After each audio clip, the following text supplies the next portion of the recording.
சிம்புக்குன்னு ஒரு நிரந்தரமான ஒரு ஃபேன்ஸ் இருக்காங்கல்ல சார். நேத்தி வந்து ஒரு ஆடியோ லான்ச்ல சிம்பு அவர்கள், கமல் அவர்கள் பேசுனதெல்லாம் வந்து ஒரு பெரிய பயங்கர ஒரு என்டர்டெய்னிங்கா இருக்குன்னு தான் சார் சொல்லணும். நீங்க அந்த ஆடியோ லான்ச்சை பார்த்தீங்களா சார்? கமலஹாசன், சிம்பு 2 பேரும் சேர்ந்து படத்துல ஒரு முக்கிய ரோல் பண்றாங்க. அதோட ஆடியோ லான்ச் ஏற்கனவே ஒரு சாங் வந்து ரொம்ப ஹிட். அதுல ரீல்ஸ்லாம் போட்டுட்டு கமலஹாசன், ஏரோமன் வந்து ஸ்டேஜ்லயே பெர்ஃபார்ம் பண்ணாரு சில பாடல் எல்லாமே. எனக்கு ரொம்ப ஒரு பிரமிச்ச விஷயம் என்னன்னா, இன்னைக்கு அவர் வந்து சினிமா நடிகரை தாண்டி அவர் ஒரு பெரிய கலைஞர். எல்லா டிபார்ட்மெண்ட்லயும் பெர்ஃபெக்டா வேலை செய்யக்கூடிய ஒரு மாபெரும் கலைஞர். இன்னும் வந்து சரியான அங்கீகாரத்தை தமிழ்நாடு கொடுக்கலன்னு நினைக்கிறேன். ஏன்னா இன்னும் கொஞ்ச நாள் கழிச்சு தான் தெரியும். நம்ம யூஸ் பண்ற பல பொருள் வந்து கமலஹாசன் தான்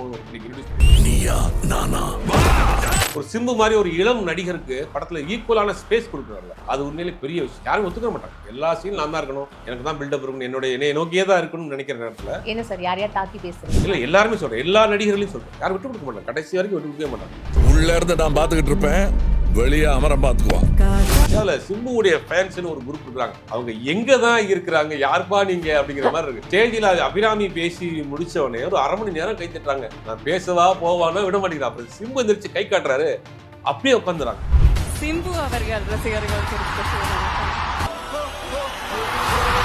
எனக்கு இன்னொரு ஆச்சரியமான விஷயம்னா, சிம்புவுடைய ஸ்பீச் வந்து ரொம்ப பக்குவப்பட்ட ஸ்பீச்சா இருந்துச்சு. நம்மளை ஏதாவது ட்ரோல் பண்ணிடுவானுங்க, ஏதாவது நடந்துரும், பேசினாலே கண்டென்ட் ஆயிருங்கிற நேரத்தில் ரொம்ப மெச்சூர்டாக பேசியிருந்தார். அதுக்கு லிமிட்டு தாண்டி போயிடக்கூடாது அப்படிங்கிறது எல்லாத்துக்கும் தேங்க்ஸ் சொல்லியிருந்தா. அதுக்கு குறிப்பாக என்னோட அப்பா அம்மா அவங்க தான்.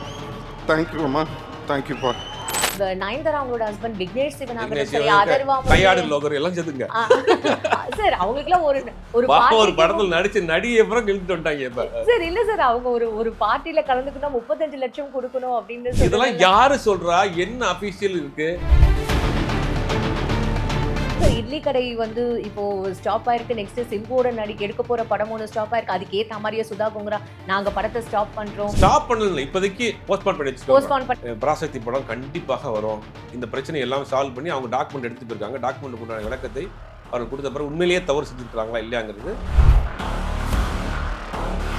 உதயநிதி அவர்களோட பினாமி தான் வந்து இந்த டான் பிக்சர்ஸ். அவங்க தான் வந்து இது அப்படியே இருந்தாலும் இதுல இன்வெஸ்ட் பண்ணா தெரிஞ்சு போயிடும். அவ்வளவு லேசியாலாம் வந்து அடிச்ச காசை வந்து இதுல போட மாட்டாங்க. ஏன்னா இது வந்து ஒரு பப்ளிக் இண்டஸ்ட்ரி. அது என்ன சார் இவ்வளவு ஓப்பனா சொல்றேன், யதார்த்தத்தை சொல்றேன்.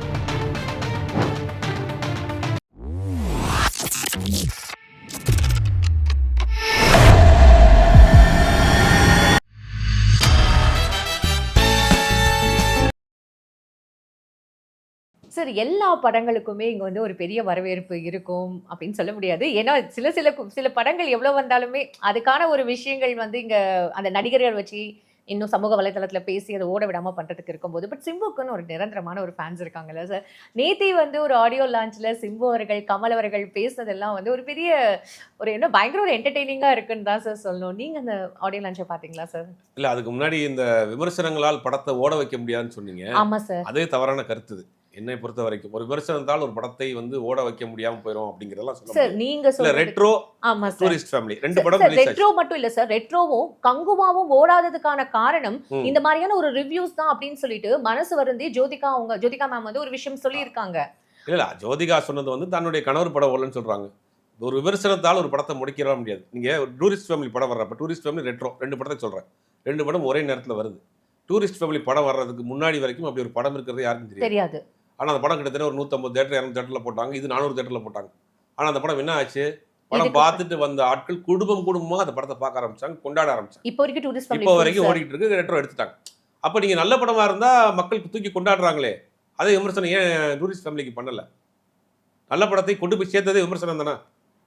இன்னைக்கு வந்து விமர்சனங்கள் தனியா கிடையாது, படம் பார்க்குற எல்லாரும் விமர்சனங்கள் தான். இல்ல சார், இது என்னன்னா அவர் வந்து ஒரு குறிப்பிட்ட மதத்தை பத்தி பேசினதுனால தான் இந்த மாதிரியான ஒரு இம்பாக்ட் கிரியேட் ஆச்சு. அதனால தான் வந்து கங்குவா ஓடல, அது ஒரு நல்ல மூவி. அதே மாதிரி ரெட்ரோ ஓடல, அதுவும் ஒரு நல்ல மூவி அப்படின்னு சொல்லிட்டு அவங்க வருத்தப்பட்டு தான் அந்த விஷயத்தை. படம் நல்ல படம் எடுக்க ஓட போகுது. கங்குவா படம் வந்து பாதி பேருக்கு புரியவே இல்லை, சவுண்டு இதாக இருக்குது, நிறைய குழப்பங்கள் படத்தில், சிங்க் ஆகலை, அந்த படம் ஓடல. ரெட்ரோ படம் சுமாராக இருந்துச்சு. படம் சுமாராக தான் போயிருக்கு, லாபம் தான் அவங்களுக்கு, பெருசாக வந்து டிசாஸ்டர்லாம் கிடையாது. அப்படிங்கும்போது அடுத்த படம் பண்றாரு, லக்கி பாஸ்கர் டைரக்டரோட ஒரு படம் பண்றாரு, வெங்கட்லியோட படம் பண்றாரு. அந்த படத்துக்கு நல்ல பெரிய எதிர்பார்ப்பு இருக்கு. ஏன்னா லக்கி பாஸ்கர் ஒரு சூப்பர் டூப்பர் ஹிட் கொடுத்த டைரக்டர் பண்றாரு. அந்த படம் நல்ல படமா இருந்தா ஓட போது கொண்டாட போறாங்க. ஒரு விமர்சனம் பண்ணி ஒரு படத்தை வந்து ஓட வச்சிட முடியாது. ஒரு புது படம் எடுக்கிறார் ஒருத்தர், அவர் விமர்சனங்கள் எப்படி பண்ணுறாங்க, யார் யாருக்கு என்னென்ன பண்ணுறாங்கன்னு எல்லாரும் தெரியும். அவன் அந்த படம் ஏன் ஓட மாட்டேங்குது, ஏன் அந்த படம் வந்து முடக்கிறாங்க? விமர்சனத்தால் ஒரு படத்தை ஓட வைப்பதற்காகவோ மறைக்க முடியாது. நீங்கள் ஒரு நாள் ஒரு ஷோ படம் பார்த்துட்டு வெளியே வந்தோடனே அவன் படத்தோட ரிசல்ட் சொல்லிடுவான். ஃபர்ஸ்ட் ஷோ பார்த்தோன்னே இவங்க எடுத்து போடுறாங்க பார்த்தீங்களா, அது எல்லாமே அந்தந்த ஃபேன்ஸ் தான் பார்ப்பாங்க. அவங்கள்ட்ட எப்படி படமாக இருந்தாலும் நல்லா இருக்குன்னு தான் சொல்லுவாங்க. ரெண்டாவது ஷோ பார்க்குறான்ல காமன் ஆடியன்ஸ், அவன் போட்டுருவான். அவன் கையில் ஃபோன் வச்சிருக்கான், அவன் ட்விட்டரில் இருப்பான், ஃபேஸ்புக்கில் இருப்பான், இன்ஸ்டாகிராமில் இருப்பான், படம் மொக்க மாமான்னு போட்டுருவான், மொக்க மச்சான்னு போட்டுருவான். முடிஞ்சு. படம் பார்க்குற எல்லாருமே இன்னைக்கு விமர்சகர்கள், படம் பார்க்குற எல்லாருமே மீடியா பர்சன்ஸ், படம் பார்க்குற எல்லாருமே வந்து மீடியா தான். எல்லாருமே இண்டிவிஜுவலான ஒரு இண்டிவிஜுவல் மீடியா பர்சன் ஆயிட்டாங்க, இண்டிவிஜுவல் ரிவ்யூவர்ஸே ஆயிட்டாங்க. அப்புறம் எப்படி நீங்க வந்து விமர்சனங்களா ஓட முடியாம சொல்ல முடியும்?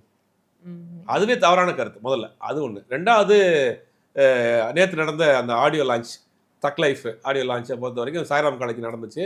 ஒரு பெரிய ஈவெண்ட், அதாவது கிட்டத்தட்ட ஒரு 35 வருஷத்துக்கு பிறகு கமலஹாசனும் மணிரத்னமும் சேர்ந்து பண்றாங்க ஒரு பெரிய வெற்றி கூட்டணி. இவங்க சேர்ந்து ஏதாவது ஒரு பெரிய படம் பண்ணுவாங்க அப்படின்னு ரொம்ப நாள் எதிர்பார்த்த கூட்டணி பண்றாங்க. ராஜ்கமல் ஃபிலிம்ஸும் மெட்ராஸ் டாக்ஸ் மணிரத்னனுடைய கம்பெனியும் சேர்ந்து இந்த படம் பண்றாங்க. இந்த படத்துல சிம்பு வந்து ஒரு முக்கியமான ஒரு பண்டார், அதாவது கமலஹாசன் சிம்பு 2 பேரும் சேர்ந்து படத்துல ஒரு முக்கிய ரோல் பண்றாங்க.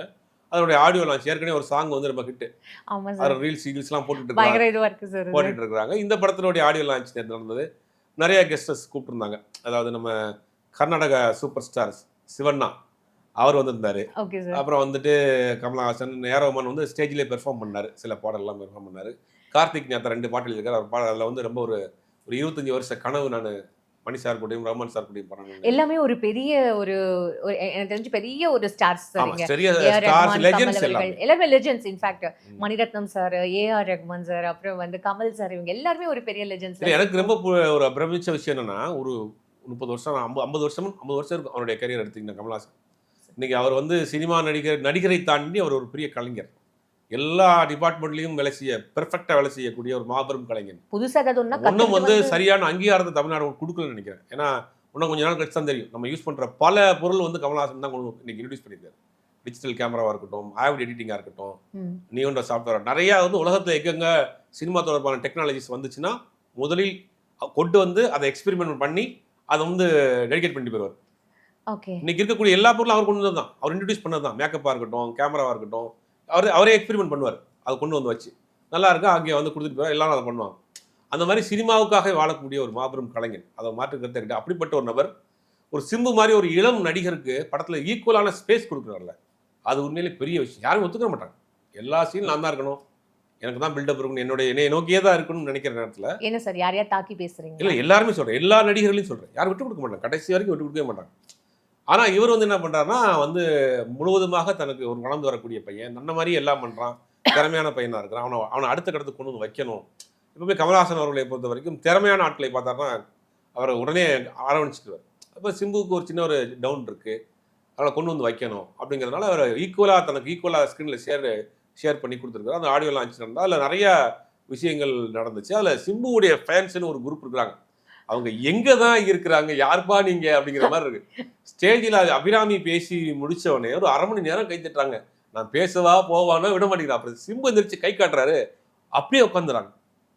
ஒரு பெரிய ஒரு மேஜிக் நடந்துச்சு. எனக்கு பார்க்குறப்ப பெருசாக வந்து சிம்பு வந்து தொடர்ந்து படங்கள் அந்த மாதிரி தான் சார். இல்லை மாசி இருந்தாலும் தொடர்ந்து படங்கள் பண்ணுறதுல 1000 விமர்சனங்கள் சிம்பு மேலே இருந்தாலும் அந்த ஃபேன் பேஸ் இருக்கு இல்லையா, அப்படியே வச்சுருக்காங்க. அபிராமி வந்து எல்லாரையும் பேசிட்டு சொல்லிட்டு இருக்காங்க. சிம்புன்னு சொன்னோடனே சவுண்டு தான், அது அடங்குறதுக்கு ஒரு 5 நிமிஷம் ஆகுது. அப்புறம் ஆங்கருக்கு மேலே இருக்க ஆங்கர் சார் உங்கள் ஆட்களை கொஞ்சம் கை காட்டுங்க சார் கொஞ்சம் அப்படின்னு எந்திரிச்சு இப்படி கை கட்டுறாரு. கை காட்டுறோன்னு அப்படியே யானை இப்படி அங்குசத்துக்கு கட்டுப்படுற மாதிரி அப்படி இருக்கிறாங்க. அந்த மாதிரி ஒரு பெரிய ஃபேன் கூட்டத்தை வச்சிருக்கிறாங்க சிம்பு. அது ஒரு பெரிய விஷயம். அது ஒரு தொடர்ந்து ஒரு ரசிகர் கூட்டத்தை தக்க வச்சுக்கிறதெல்லாம் பெரிய விஷயம். அது பண்ணுறாரு. நிறைய விஷயங்கள் பேசினாங்க. கமலஹாசன் பேசினார், இந்த படத்தை பற்றி பேசினார், மணிரத்னம் பேசினார். சிம்பு வந்து ரொம்ப எமோஷ்னலாக எங்கள் அப்பா இங்கே இல்லை, இருந்தாருன்னா ஒன்றும் நல்லா இருந்திருக்கும் அப்படிங்கிற மாதிரி பேசியிருந்தாரு. பட் நான் அப்பா வந்தால் ரொம்ப எமோஷனல் ஆயிடுவாருன்னு நான் கண்ட்ரோல் பண்ணி வந்துட்டு இவர் எமோஷனல் ஆகிட்டாரு. அப்புறம் கமலஹாசன் சொன்னார், இந்த மாதிரியான என்னைய வந்து என்னுடைய தோளில் ஏறி போங்க புதுசாக வரக்கூடியவர்கள்லாம் அப்படின்னாரு. அதுக்கு சிம்பு ஒரு கவனம் கொடுத்தார். சார் உங்கள் தோளில் ஏறி நாங்கள் போக மாட்டோம் சார், நீங்கள் எங்களுக்கு ஏனியா இருங்க அப்படிங்கிற மாதிரி அவர் பேசியிருந்தாரு. ரொம்ப ஒரு கேஷுவலாக இருந்துச்சு. எனக்கு இன்னொரு ஆச்சரியமான விஷயம்னா சிம்புடைய ஸ்பீச் வந்து ரொம்ப பக்குவப்பட்ட ஸ்பீச்சாக இருந்துச்சு. நம்மளை ஏதாவது ட்ரோல் பண்ணிடுவானுங்க, ஏதாவது நடந்துரும், நம்ம பேசினாலே கண்டென்ட் ஆயிருங்கிற நேரத்தில் ரொம்ப மெச்சூர்டாக பேசியிருந்தாங்க.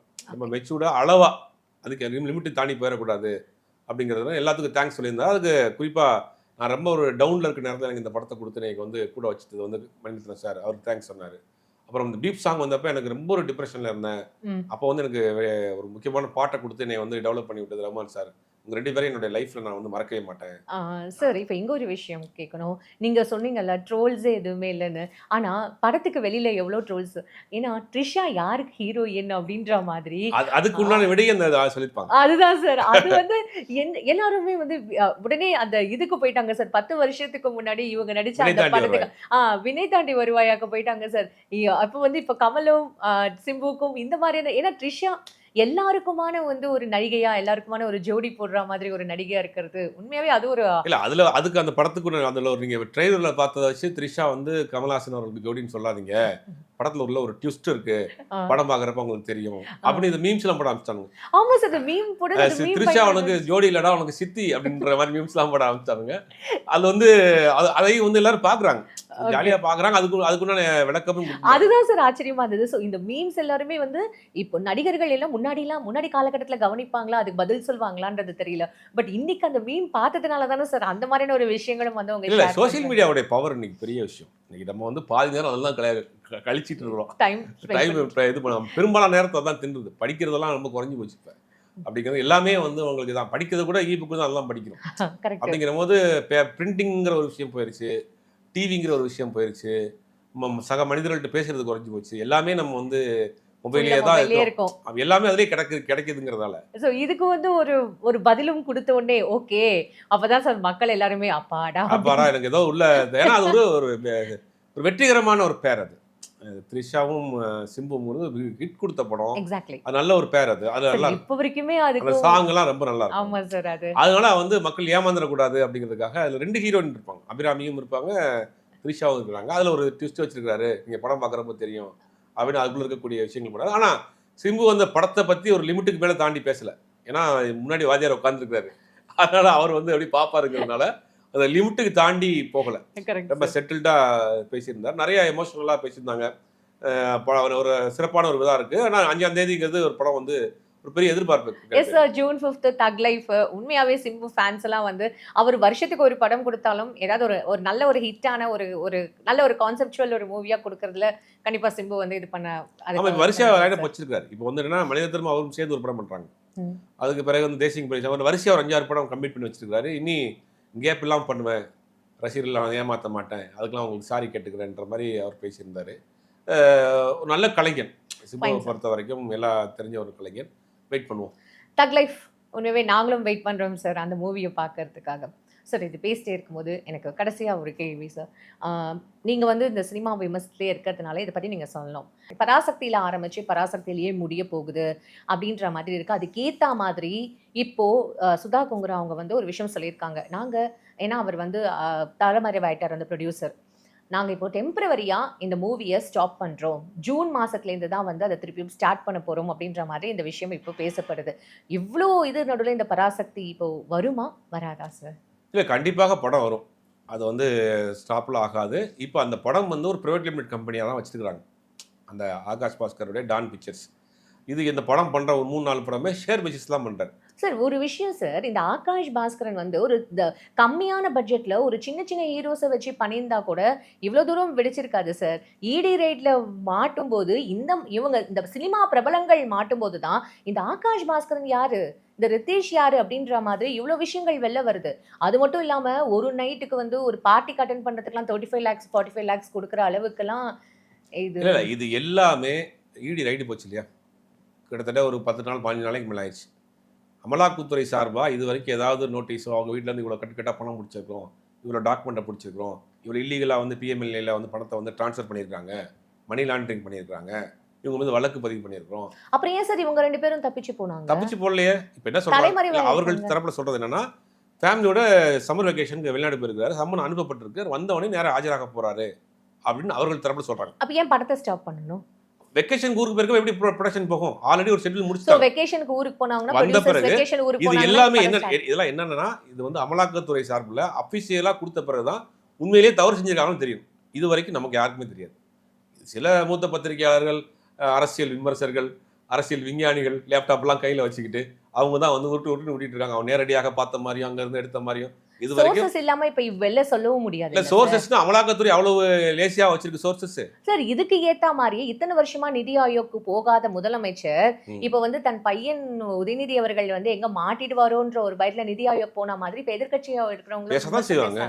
இது வரைக்கும் இவ்வளவு நாளைக்கு போகாம அதுக்காக வந்து அந்த கூட்டத்துல பிஜேபி கூட்டணியில் இருக்கக்கூடிய நிதிஷ்குமார் போல, மம்தா பானர்ஜி கூட தான் சார் போல. சொல்றாங்க நிதிஷ்குமார் போல, பிஜேபி கூட்டணியில் இருக்கக்கூடிய ரங்கசாமி போல, பிஜேபி கூட்டணியில் இருக்கக்கூடிய ஒன்றும் சில முதலமைச்சர்கள் போல, அதுக்காக வந்து இது பாஜக கூட்டணி வந்து வெளியே வந்துட்டாங்கன்னு சொல்லலாமா? சரி சார். மம்தா பானர்ஜி அவங்க போகவே இல்லையே. அவங்கள பத்தி நீங்க என்ன சொல்றீங்க? பினராயி விஜயன் கூட தான் பினராயி விஜயன் போல, அது என்ன சார் நிதிஷ்குமாரும் போலயே, சார் நிதிஷ்குமார் போலன்றது மட்டும் நீங்க ரங்கசாமியும் போலயே. நீங்க அதே மாதிரி நானும் இப்ப 2 பேரும் ரைட். சொன்னேன். இப்போ ஒரு முதலமைச்சர் போறது போகாம இப்ப முதலமைச்சர் 4 வருஷமா போகாம இல்ல அதான் சொல்றேன். ஒரு முதலமைச்சர் போகாம இருக்கிறதுக்கு காரணங்கள் இருக்கு. இப்போ என்னன்னா நமக்கு தர வேண்டிய நிதி வந்து பல ஆயிரம் கோடி ரூபாய் இருக்கு. கிட்டத்தட்ட அந்த சமர சிக்ஷன் அபியானுக்கு 2600 கோடி ரூபாய் போன வருஷம் தர வேண்டியதை நீங்கள் வந்து புதிய தேசிய கல்விக் கொள்கையில் NEP 2020 சேர்ந்தா தான் இந்த ஃபண்டை ரிலீஸ் பண்ணுவோம்னு அவங்க வந்து தர்மேந்திர பிரதானே சொல்றாரு. அது வரைக்கும் கோர்ட் வரைக்கும் போயிடுச்சு அந்த கேஸ். அதற்கு பிறகு 2025-26 ஒரு 3000 கோடி ரூபாய் இருக்கு. கல்விக்காக நமக்கு கொடுக்க வேண்டிய ஃபண்டு மட்டுமே கிட்டத்தட்ட 5000 கோடி ரூபாய் இருக்கு. ஒரு ரூபா 2 ரூபா இல்லை, 5000 கோடி ரூபாய் நம்மளுடைய வரி பணத்தை மத்திய அரசு வச்சுக்கிட்டு ரிலீஸ் பண்ணாமல் இருக்கு. அலாட் பண்ண பணத்தை நீங்க அதான் நோட் பண்ணணும். ஆமா, நீங்க எங்களோட கல்விக் கொள்கையை ஏற்காததுனால தான் நாங்க இந்த அதையே ஏற்கணும். அதையே நாங்க ஏற்கணும். எங்க கல்விக் கொள்கை தான் சூப்பரா இருக்கே, சிறப்பா இருக்கே. உலகம் முழுக்க எங்க கல்வியில படிச்சோம் தான் உலகம் முழுக்க உட்கார்ந்து இருக்கிறோம். எதுக்கு நாங்க சேர்க்கணும்? எங்களுக்கு அந்த கல்விக் கொள்கை வேண்டாம். இதுல என்ன குறை கண்டீங்க? சரி சார். இப்போ இது இருக்கும்போது அரசியலா போகுது போல. ஆமா சார். இல்ல சார், இப்ப இது இருக்கும்போது உதயநிதி ஸ்டாலின் அவர்களுக்காக அவர் வந்து எங்க தன் பையன் மாட்டிடுவாரோ, ஏன்னா இது ஃபுல்லா இடி ரைடு. இது ஃபுல்லா வந்து இதோ இந்த ஆகாஷ் பாஸ்கரன், அப்புறம் வந்து அந்த ரித்தீஷ், உதயநிதி ஸ்டாலின் அவங்களோட சேர்ந்து நயன்தாரா அவங்களோட ஹஸ்பண்ட் விக்னேஷ் சிவன் கையாடு லோகர் எல்லாம் சேர்த்துங்க சார். அவங்களுக்குலாம் ஒரு படத்துல நடிச்சு நடிகை அப்புறம் இழுத்துட்டு வந்துட்டாங்க இப்ப. சார். இல்ல சார், அவங்க ஒரு பார்ட்டில கலந்துக்கணும் 35 லட்சம் கொடுக்கணும் அப்படின்னு இதெல்லாம் யாரு சொல்றா? என்ன அபிஷியல் இருக்கு? அதாவது 2024 தேர்தல் நடக்கிறப்ப ஒரு திமுக முக்கிய புள்ளி வந்து மதுபான வழக்கில் மாட்டினாரு, ஊழல் வழக்கு, இது போதைப் பொருள் வழக்கில் மாட்டினாரு, அது தொடர்ந்து பேசினாங்க. இப்போ அதுக்கு என்ன நடந்துச்சு? அந்த கேஸு டெல்லியில் இருக்கக்கூடிய போதைப் பொருள் தடுப்பு பிரிவில் வந்து அவரை வந்து ஆதாரம் ரிலீஸ் பண்ணிட்டாங்க. இங்கே இருக்கக்கூடிய PMLA ஜாமீன் வாங்கி வந்துட்டார் இடியிலேருந்து. இந்த கேஸ் இப்போ நிற்கிது. அப்போ தேர்தலுக்கு இவங்க வந்து இந்த 2026 தேர்தலுக்கு டாஸ்மார்க்கில் 1000 கோடி ஊழல், இந்த 1000 கோடி எடுத்து சினிமாவில் இன்வெஸ்ட் பண்ணியிருக்காங்க, அதில் இத்தனை பேர் ஆடுறாங்க, இத்தனை பேர் பாடுறாங்க, இத்தனை நடிகைக்கெல்லாம் தொடர்பு இருக்குது. நீங்கள் சாதாரணமாக ஒருத்தரை பற்றி குற்றச்சாட்டு சொல்கிறத விட ஒரு நடிகை தொடரை பற்றி சொல்கிறப்போ அந்த செய்தி வந்து வேகமாக போகும். ஓ, இந்த இடி கேஸில் நயன்தாரா மாட்டுறாங்களாமே, இந்த இடி கேஸில் சிம்பு மாட்டுறாராமே, இந்த இடி கேஸில் தனுஷ் மாட்டுறாங்க. ஆமா சார். இப்போ என்னன்னா, இப்போ நெக்ஸ்ட் வந்து ஆகாஷ் பாஸ்கரன் சைன் பண்ணது எல்லாமே டாப் ஹீரோஸ் தான். அவர் வந்து இல்ல விஜய் எனக்கு சைன் அப்படியே விசாரணைக்கு கூப்பிட்டாலுமே போய் நான் அந்த படத்தில் நடிக்கிறதுக்கு அக்ரிமெண்ட் போட்டிருக்கேன், அவர் கம்பெனி வச்சிருக்காரு, பிரைவேட் கம்பெனி வச்சிருக்காரு, நான் நடிகர், அக்ரிமெண்ட் போட்டிருக்கேன், எனக்கு அட்வான்ஸ் கொடுத்துருக்காரு, கொடுக்கல அப்படிங்கிறத டாக்குமெண்ட் கொடுத்து வர போறாங்க. இதுல என்ன மாட்ட போறாங்க? அதான் சார், இட்லி கடை வந்து இப்போ ஸ்டாப் ஆயிருக்கு. நெக்ஸ்ட் சிம்புவோட எடுக்க போற படம் ஒன்று ஸ்டாப் ஆயிருக்கு. அதுக்கு ஏத்த மாதிரியே சுதா கோங்கரா நாங்க படத்தை ஸ்டாப் பண்றோம், ஸ்டாப் பண்ணல, இப்போதைக்கு போஸ்ட்போன் பண்ணி வச்சிருக்கோம்னு சொல்லும்போது ஓ எல்லாமே அப்போ கரெக்டா தான் இருக்கு போல இருக்கு, இவங்க சொல்றது கரெக்ட்ன்ற மாதிரி. இது எல்லாமே இன்னும் ஒரு மாசத்துக்குள்ள வெட்ட வெளிச்சமா தெரியும். பராசக்தி படம் கண்டிப்பாக வரும். இந்த பிரச்சனை எல்லாம் சால்வ் பண்ணி அவங்க டாக்குமெண்ட் எடுத்துட்டு போயிருக்காங்க. டாக்குமெண்ட்டுக்கு உண்டான விளக்கத்தை அவர்கள் கொடுத்த பிறகு உண்மையிலேயே தவறு செஞ்சுருக்காங்களா இல்லையாங்கிறது அமலாக்கத்துறை கொடுக்கக்கூடிய ரிப்போர்ட்டை வச்சு தான் தெரியும். சார், இப்போ அடுத்ததான் வந்து இது அரசியல் ரீதியாக கொண்டு போறாங்க. இப்போ ஆக்சுவலாக இந்த விஷயத்தை வந்து அன்பில் மகேஷ், உதயநிதியை நோக்கி வேற விதமாக கொண்டு போறாங்க. இது வந்து விசாரணை நடத்தி முடிச்ச பிறகு தான் அது உண்மையிலேயே அவங்க இன்வால்வ் ஆயிருக்காங்களா அப்படிங்கிறது தெரியும். இப்போ வரைக்கும் நம்ம பேசிட்டு இருக்கிற வரைக்கும் அஃபிஷியலாகவே எதுவும் கிடையாது. அஃபிஷியலாகவே கோர்ட்லேயோ நீதிமன்றத்திலையோ இல்லை போலீஸ் ஸ்டேஷன்லையோ இடி தரப்புல இருந்தோ யாருமே இது வரைக்கும் அதை பற்றின ஒரு அபிஷியல் அனௌன்ஸ்மெண்ட் கொடுக்கவே இல்லை. சார், அப்போ ஜனநாயகம் வெர்சஸ் பராசக்தி அப்படின்னு அது வேற இன்னொரு பக்கம் ஒரு பூதாகரமாக. ஜனநாயகம் படம் அரசியல் படம் தான், அதுல மாற்று கருத்து கிடையாது. அஜித் ஆனா இவங்க ஏன் சார் பராசக்தி படமும் ஜனநாயகமோட தான் நாங்க ரிலீஸ் பண்ணுவோம்? அது ஒரு அரசியல் தான், அதில் எப்படி சொல்ல மாற்ற சொல்ல முடியும்? பராசக்தி படம் வந்து இந்திய எதிர்ப்பை பற்றி எடுக்கப்பட்ட படம். ராஜேந்திரன் ஒரு இந்திய எதிர்ப்பு மொழிப்போர் தியாகியினுடைய பயோபிக் தான் பராசக்தி. அப்படிங்கும் போது தேர்தல் நேரங்களில் அந்த படம் வரப்போ திமுக இந்திய எதிர்ப்பு எப்படி கையாண்டு, இந்திய எதிர்ப்பை வச்சு தான் ஆட்சிக்கு வந்துச்சு திமுகங்கிறது தெரியும். அப்படி அதெல்லாம் வந்து தேர்தலுக்காக பயன்படுத்துவாங்க அந்த விஷயத்தை. காண்பிச்சு வச்சு திமுக தொடர்புள்ள நபர்களாக தான் இருக்கிறார், அது மாற்று கருத்து கிடையாது, இல்லைங்கிறத சொல்ல முடியாது. அப்படிங்கிறது பயன்படுத்த போகிறாங்க. ரெண்டாவது ஆகாஷ் பாஸ்கரன் வந்து சாதாரண ஆளும் கிடையாது. ஆகாஷ் பாஸ்கரன் திருமணம் பண்ணியிருக்கிறது கெவின் கேர்னு ஒரு கம்பெனி. கிட்டத்தட்ட 100 ப்ராடக்ட் இருக்கு. கேள்விப்பட்டீங்களா? கெவின் கேர் அவருடைய மருமகன் கெவின் கேருடைய சீக்கிய ரங்கநாதனுடைய பொண்ணை தான் கட்டியிருக்கிறாரு. கல்யாணம் முடிச்ச பிறகு தான் 4 படம் பண்றாரு. அப்போ அவருக்கு லட்சக்கணக்கான கோடி ரூபா டர்ன் ஓவர் பண்ணிட்டு இருக்காரு கம்பெனி. கிட்டத்தட்ட 90 ப்ராடக்ட் இருக்கு அவர்கிட்ட. சார் நீங்க இப்படி சொல்றீங்க, மூக்காமுத்து அவங்களோட பேத்தி அவரோட ஹஸ்பண்ட். ஆமா, சீக்கிரம் ரங்கநாதன் கல்யாணம் பண்ணிருக்கு மூக்கா முத்துமாங்க. அப்ப நீங்க இன்டைரக்டா சொல்றீங்களா சார்? கஸ்தூரி ராஜா யாரு? தனுஷோட அப்பா அப்பா. தெரியல. ஆனா கஸ்தூரி ராஜா அந்த கதை தான் இது. அப்போ வந்து திருப்பியும் வந்து இன்டைரக்டா ரெட் ஜெயிண்ட் இல்லனா டான் பிக்சர்ஸ். சோ இவங்க அதாவது ரெண்டு பேரும் தான் வந்து முதல்வர் இப்போ குடும்பத்தை சேர்ந்தவர் தான் ஆகாஷ் பாஸ்கர்ங்கிறதுல மறுப்பே கிடையாது. அது எல்லாருக்குமே தெரியும். முதலமைச்சர் தான் கல்யாணத்தை நடத்தி வச்சார். உதயநிதி ஸ்டாலின் போனாரு. அவங்க வீட்டு கல்யாணம் அது. சொல்லப்போனா அவருக்கு ஒரு பேத்தி முறை அது. ஆகாஷ் பாஸ்கர் கல்யாணம் பண்ணியிருக்கிறது வந்து இன்னைக்கு முதலமைச்சருடைய பேத்தி முறை கல்யாணம். அவருடைய அந்த கல்யாணம் பண்ணியிருக்கக்கூடிய மாமனார் வந்து மிகப்பெரிய ஒரு பிசினஸ் மேனு. கல்யாணம் பண்ண பிறகு ஒரு 500 கோடியா கொடுத்து படம் பண்ண சொல்ல மாட்டாரா? இது சுத்தி வளைச்சு பார்த்தா உள்ள போய் பார்த்தா தான் தெரியும் என்ன நடக்குது அப்படிங்கிறது. ஏன்னா பணத்தை முதலீடு ஆனா பண்றது அப்படி வெளில வரல சார். இல்ல, நீங்க சொல்ற மாதிரி 1000 கோடி 2000 கோடிங்கிறதெல்லாம் இன்வெஸ்ட் பண்றது சினிமா ஒரு சின்ன இண்டஸ்ட்ரி, சீக்கிரம் தெரிஞ்சு போயிடும். அப்படி உண்மையிலேயே இன்வெஸ்ட் பண்ணா வேற நிறைய தொழில் இருக்கு. இல்ல இப்ப எப்படி தெரியுமா பேசப்படுது சார், உதயநிதி அவர்களோட பினாமி தான் வந்து இந்த டான் பிக்சர்ஸ். அவங்க தான் வந்து சரி, அப்படியே இருந்தாலும் இதுல இன்வெஸ்ட் பண்ணா தெரிஞ்சு போயிடும். அவ்வளவு லேசியாலாம் வந்து அடிச்ச காசை வந்து இதுல போட மாட்டாங்க.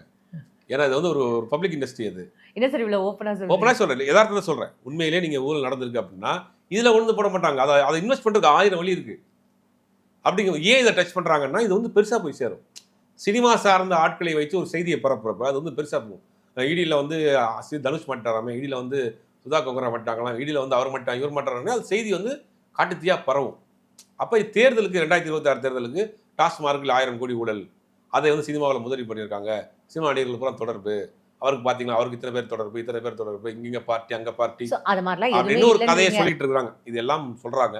இதுக்கெல்லாம் எந்த விதமான ஆதாரமும் அடிப்படை ஆதாரமும் சில பேர் ஆதாரங்களோட அவங்க வீடு முதற்கொண்டு அவங்க கட்டிட்டு இருக்கிற 300 கோடி ரூபாய் வீடு முதற்கொண்டு இதெல்லாம் வச்சிருக்காங்கன்னு சொல்லிட்டு அது சமூக வலைதளத்துல ஒரு போட்டோ எடுத்து நான் கூட போடலாம். யார் வீட்டையாவது எடுத்து டாக்குமெண்ட் காமிச்சாங்களா?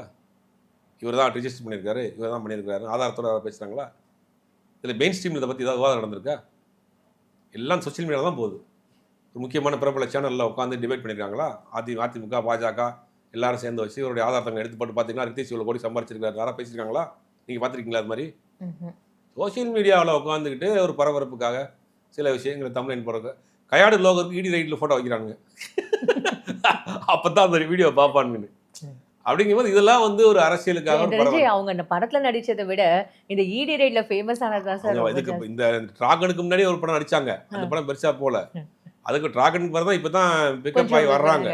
இன்னைக்கு இருக்கக்கூடிய முக்கியமான படங்கள்லாம் கமிட் ஆயிருக்காங்க. இந்த இடி ரைடுங்கிறதுலாம் அவங்களும் வேற மொழியை சேர்ந்தவங்க, ஒரு புதுசா இருக்கும், ஒரு அழுத்தமா இருக்கும். எல்லாமே அரசியல் ரீதியாக பண்ணக்கூடிய விஷயம் தான். அமலாக்கத்துறை சார்பில் வரக்கூடிய அபிஷியலான அனௌன்ஸ்மெண்ட் தான் அது உண்மையாக தான் இருக்கும். Fine sir. ஸோ இவ்வளோ நேரம் எங்களுக்கு எல்லா விஷயங்களும் ரொம்ப பொறுமையாக வந்து பதில் சொன்னீங்க. உங்களோட பொன்னான நேரத்துக்கு ரொம்ப நன்றி சார்.